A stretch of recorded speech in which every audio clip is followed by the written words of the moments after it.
जय हिंद. नमस्ते विद्यार्थी मित्रांनो.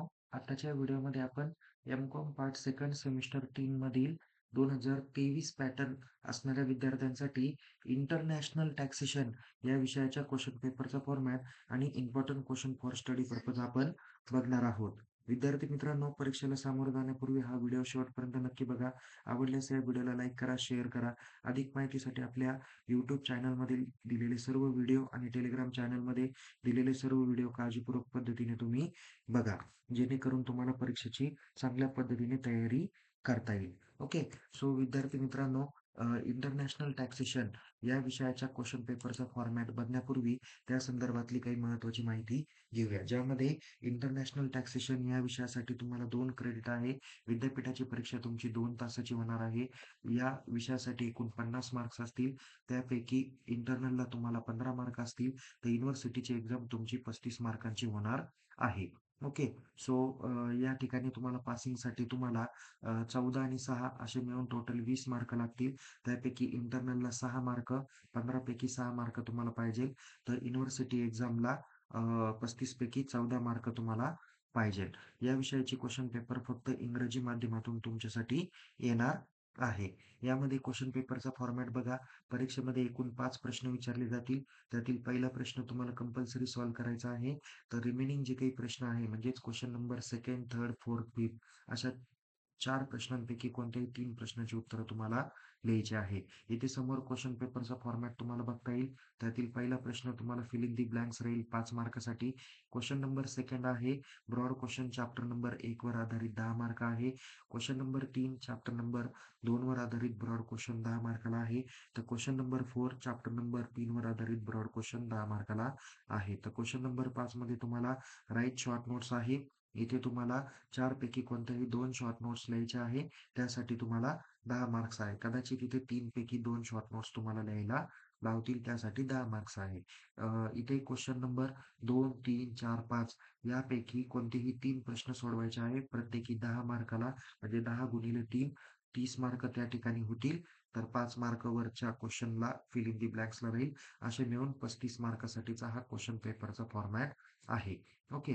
Question number second जो चॅप्टर नंबर 1 वर आधारित ब्रॉड क्वेश्चन आहे 10 मार्कासाठी. तर कोणकोणते प्रश्न विचारले जाऊ शकतात? चॅप्टरचं नाव आहे an overview of tax system for NRI. त्याला आपण नॉन रेसिडेंट्स इन इंडिया असं म्हणतो. ज्यामध्ये एक्सप्लेन किंवा state the scope of total incomes as provided in section 5 of the income tax act 1961 असा प्रश्न तुम्हाला विचारला जाईल. टोटल इन्कमचा स्कोप. त्यानंतर क्वेश्चन नंबर सेकंड आहे explain the income deem to acquire or arises in India section 9. Question number 3 explain non resident tax rate in India foreign companies. Okay. आणि question number 4 state non resident income tax act ज्याला NRIT act असं म्हटलं जातं and DTAA ज्याला म्हटलं जातं double taxation avoidance agreement याबाबत तुम्हाला सविस्तर माहिती लिहायला विचारलं जाईल. पुढे आहे question number 3 broad question chapter number 2 वर आधारित 10 मार्कासाठी आहे. त्यातील पहिला प्रश्न आहे चॅप्टरचं नाव आहे टॅक्स थ्रेटीज. ओके. पहिला आहे elaborate the income exempted under DTAA याला double taxation avoidance agreement in details असं आपण म्हणूया.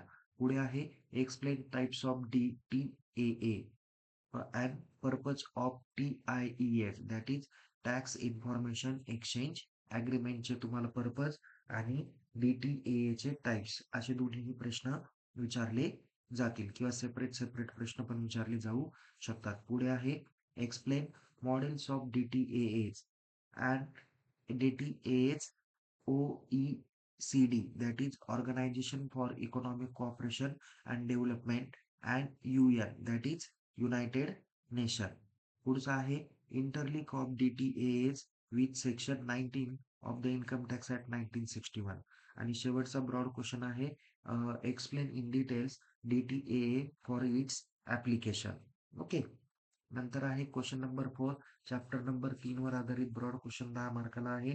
चॅप्टरचं नाव आहे eligibility to claim benefit of DTAA. प्रश्न विचारले जातील explain the consequences of services permanent establishment services PE in the framework of DTAA. इथं सर्व्हिस PE म्हणजेच त्याला सर्व्हिस परमनंट एस्टॅब्लिशमेंट म्हटलं जाईल. त्याचे फ्रेमवर्क DTAA चे काय आहे ते तुम्हाला लिहायचे आहे. पुढचा महत्वाचा प्रश्न आहे explain factors that determine eligibility to DTAA. त्याच्यानंतर पुढे आहे explain general anti avoidance rule and failing principal purpose test ज्याला PPT म्हटलं जाईल. त्याच्यानंतर अंडर मल्टीलिटरेल इन्स्ट्रुमेंट्स MLI याबाबत सविस्तर माहिती तुम्हाला लिहायची आहे. ओके. सो पुढे आहे question number 5 write short notes आहे. 3 पैकी 2 शॉर्ट नोट्स म्हणजे प्रत्येक चॅप्टर वरती एक एक शॉर्ट नोट्स तुम्हाला विचारली जाईल.